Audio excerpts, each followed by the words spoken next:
Morning friends, आज है 10 जून और 10 जून के बेस्ट करंट अफेयर्स और स्टैटिक जीके के क्वेश्चनों के साथ आज हम अपनी क्लास शुरू करते हैं। पहला क्वेश्चन है, रोमानिया में भारत के नए राजदूत किन्हें नियुक्त किया गया है? नियुक्त किया गया है राहुल श्रीवास्तव को।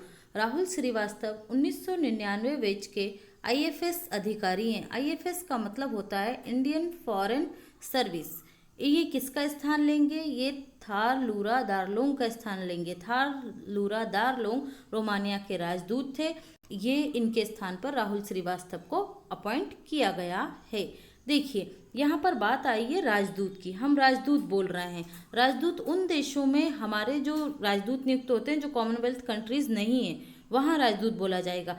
अगर राजदूत हमारा ब्रिटेन में होता तो उसे कहा जाता उच्च आयुक्त या हाई कमीशन। उच्च आयुक्त या हाई कमीशन। ठीक है, यहाँ बात आई है रोमानिया की, तो रोमानिया के बारे में कुछ फैक्ट जान लीजिए। रोमानिया की कैपिटल क्या है? बुखारेस्ट है। रोमानिया की मुद्रा क्या है? Romanian leu. Romanian leu. और रोमानिया के प्रेसिडेंट हैं Klaus Iohannis. Klaus Iohannis. Next question देखते हैं।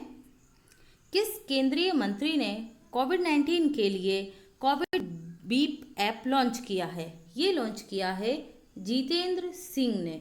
जितेंद्र सिंह। ये क्या है? देखिए, continuous oxygen and vital information detection. Information detection. B से है आपका बायोमेड, इसिल, इसिक पोर्ट। ठीक है, इसकी फुल फॉर्म आप याद रखिएगा। इस ऐप के माध्यम से ब्लड प्रेशर, बॉडी टेम्परेचर और ब्रीथ रेट या श्वसन दर को मापा जा सकता है। चलिए नेक्स्ट क्वेश्चन की तरफ चलते हैं फ्रेंड। हाल ही में जारी फोर्ब्स की लिस्ट में सर्वाधिक कमाई करने वाले स्लैब्स में एकमात्र भारतीय अभिनेता कौन बने हैं? ये बन गए हैं अक्षय कुमार।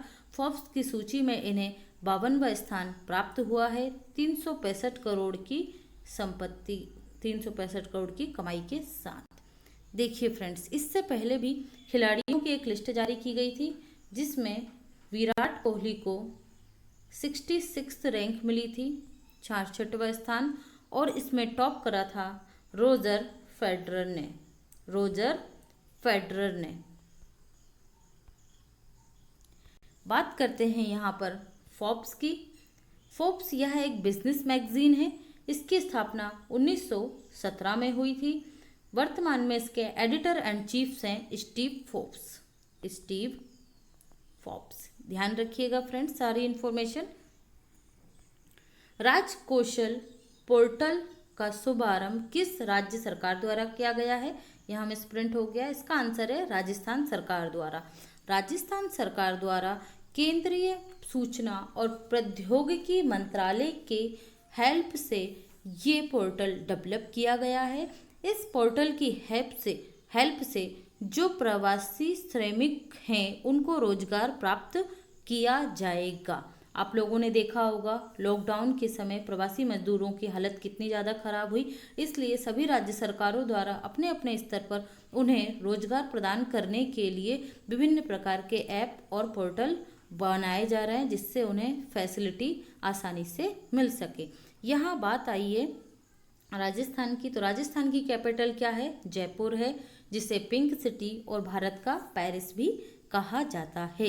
राजस्थान के सीएम हैं अशोक गहलोत। यहाँ के गवर्नर हैं कालराज मिश्र। गवर्नर हैं कालराज मिश्र।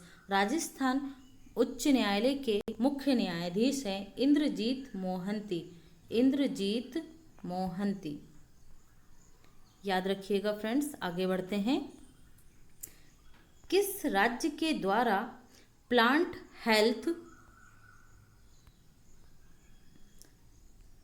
हेल्थ क्लिनिक का उद्घाटन किया गया है? ये किया गया है मणिपुर राज्य के द्वारा। मणिपुर राज्य के द्वारा। प्लांट हेल्थ क्लिनिक क्या है? इसमें किसानों को कृषि और बागवानी के से आर्थिक उन्नति प्रदान करना है।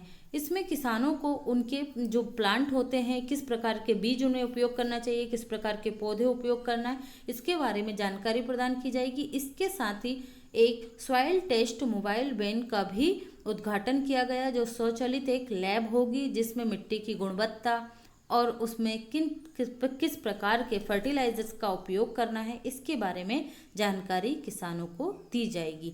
बात आई है मणिपुर की, तो मणिपुर की कैपिटल है इम्फॉल। यहाँ के सीएम हैं एन बीरेन सिंह और गवर्नर हैं नज़मा हेपतुल्ला। नेक्स्ट क्वेश्चन की तरफ बढ़ते हैं। हाल ही में नाबार्ड ने किस राज्य के ग्रामीण बैंक को 270 करोड़ रुपए जारी किए हैं? ये किए गए हैं असम ग्रामीण बैंक को। याद रखिएगा, असम ग्रामीण बैंक को 270 करोड़ रुपए प्रदान किए गए हैं। किसानों को आर्थिक गतिविधियों में मदद के लिए नाबार्ड द्वारा यह 270 करोड़ रुपए प्रदान किए गए हैं। ठीक है, बात आई है नाबार्ड की। नाबार्ड के बारे में जान लेते हैं। देखिए, एमपीपीएससी में और बहुत सारे एग्जाम्स में इसका फुल फॉर्म भी पूछ लिया जाता है। तो फुल फॉर्म है national bank for agriculture and rural development. National bank for agriculture and rural development, NABARD. ठीक है, इसकी स्थापना कब हुई थी? इसकी स्थापना हुई थी 12 जुलाई 1982 को। 1982। मुख्यालय कहाँ पर है इसका? मुख्यालय है मुंबई, महाराष्ट्र में। वर्तमान में इसके अध्यक्ष कौन है? गोविंदा राजुलू चिंटाला। सारी इन्फॉर्मेशन ध्यान से रखिएगा फ्रेंड्स। बढ़ते हैं नेक्स्ट क्वेश्चन की तरफ। किस राज्य ने लक्ष्मीकांत महापात्रा के द्वारा रचित संगीत को राज्य गीत की मान्यता दी है? अच्छे से याद रखिएगा इसे। इसका राइट आंसर है ओडिशा सरकार ने। ठीक है, ओडिशा सरकार ने राज्य गीत माना है इनके संगीत को। देखिए, 1912 में महाबलेश्वर में इनके द्वारा गाया गया गीत था वंदे उत्कल जननी। उसे ही ओडिशा का राज्य गीत घोषित किया गया है। अब वह ओडिशा का राज्य गीत होगा। ठीक है, बात आई है यहाँ ओडिशा की। तो ओडिशा के जो सीएम हैं वो हैं नवीन पटनायक। ओडिशा की कैपिटल है भुवनेश्वर। गवर्नर हैं गणेशी लाल।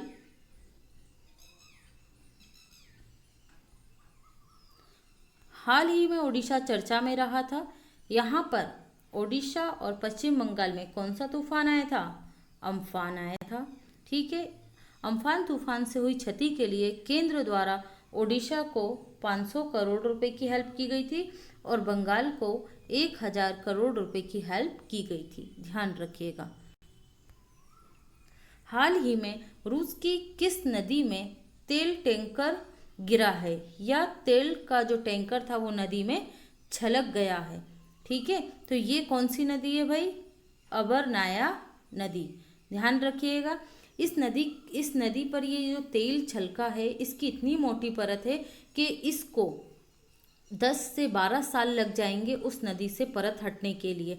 और 10 से 12 सालों में उस नदी के पारिस्थितिकी तंत्र, आसपास के क्षेत्र पर इसका बहुत ज़्यादा असर पड़ेगा। जो जीव जंतु हैं, जो वहाँ पर पाई जाने वाली पेड़ पौधे और जीव जंतुओं की प्रजातियाँ हैं, वो बिल्कुल नष्ट हो जाएंगी। तो ये बहुत बड़ी एक इन्वायरमेंट की क्षति होगी हमारे इन्वायरमेंट के लिए। बढ़ते हैं नेक्स्ट क्वेश्चन की तरफ। उमबारे आंगनबाड़ी पहल किस राज्य ने प्रारंभ की है? उमबारे ये आंगनबाड़ी पहल है, ये गुजरात सरकार ने प्रारंभ की है। देखिए भाई, अभी लॉकडाउन चल रहा है और बच्चों तक आंगनबाड़ी द्वारा प्रोवाइड किया जाने वाला खाना नहीं पहुंच पा रहा है। तो गुजरात सरकार द्वारा आंगनबाड़ियों के माध्यम से घर घर जाकर यह खाना प्रोवाइड किया जाएगा और जो भी फैसिलिटी सरकार द्वारा प्राप्त होती है वो हमारे आंगनबाड़ी परियोजना योजना के तहत पहुंचाई जाएगी। तो ये एक अच्छी पहल है जिससे बच्चों में कुपोषण नहीं होगा, क्योंकि इस समय एक रिपोर्ट आई है यूनिसेफ की तरफ से कि हमारी आंगनबाड़ियों के बंद होने से बड़े स्तर पर भारत में कुपोषण भी बढ़ेगा। आप लोगों को पता होगा विश्व में सर्वाधिक कुपोषित बच्चे भारत में ही पाए जाते हैं। बढ़ते हैं नेक्स्ट क्वेश्चन की तरफ। समुद्री अभ्यास रिम पैसिफिक की मेजबानी प्रति 2 वर्ष बाद होती है। इसकी मेजबानी कौन सा देश करेगा? देखो ये रिम पैसिफिक जो युद्ध अभ्यास ये 2 वर्षों में होता है ना, हर साल नहीं होता। और इसकी मेजबानी कौन सा देश करेगा? अगस्त 2019 में इसकी मेजबानी करेगा USA, United state of America करेगा। ठीक है, चलिए आगे बढ़ते हैं फ्रेंड्स। ये होगा हमारा स्टैटिक्स जीके और कुछ current affairs point two point. पर्यावरण प्रदूषण सूचकांक में 2020 में भारत का स्थान कौन सा है? 168। याद रखिएगा जितने भी सूचकांक में भारत की रैंकिंग आती है इस पर मैं अलग से वीडियो बनाऊंगी, लेकिन यहाँ आप याद करते चलिए क्योंकि रैंक से जुड़ा हुआ एक क्वेश्चन जरूर पूछा जाता है। और टॉप कौन ने करा है इसमें? डेनमार्क ने किया है टॉप। नेक्स्ट क्वेश्चन है, रेलवे जंक्शन को CII द्वारा गोल्ड रेटिंग दी गई है। किस रेलवे जंक्शन को दी गई है? त्रिची रेलवे जंक्शन को दी गई है। ठीक है, यहाँ पर बात आई है CII की, तो ये है कन्फेडरेशन इंडियन इंडस्ट्रीज, इसका फुल फॉर्म है कन्फेडरेशन इंडियन इंडस्ट्रीज। इसके वर्तमान में अध्यक्ष अभी कौन बने हैं? उदय कोटक, कोटक महिंद्रा जो है उसके अध्यक्ष बने हैं इसके उदय कोटक। ठीक है, ध्यान रखिएगा। विश्व तंबाकू निषेध दिवस कब मनाया गया? 30 मई को। विश्व महासागर दिवस कब मनाया गया? 8 जून को। आप मुझे इन दोनों दिवसों की थीम कमेंट बॉक्स में लिखकर बताएंगे। ठीक है, कमेंट कीजिए इनकी थीम क्या है। देश का पहला online waste management portal launch किया गया है। ये हम कर चुके हैं, ये मैंने रिवीजन के लिए रखा है। आंध्र प्रदेश में लॉन्च किया गया है। और लास्ट क्वेश्चन है आपका, किस राज्य ने खुद का सबसे बड़ा जलप्रपात खोला है? ये खोला गया है उत्तराखंड में। ये जलप्रपात नहीं है, ये होगा आपका जैव विविधता पार्क। मिसप्रिंट हुआ है, एडजस्ट कर लीजिए आप लोग। जैव विविधता पार्क। ठीक है, ध्यान रखिएगा, खुद राज्य का सबसे बड़ा जैव विविधता पार्क है उत्तराखंड में।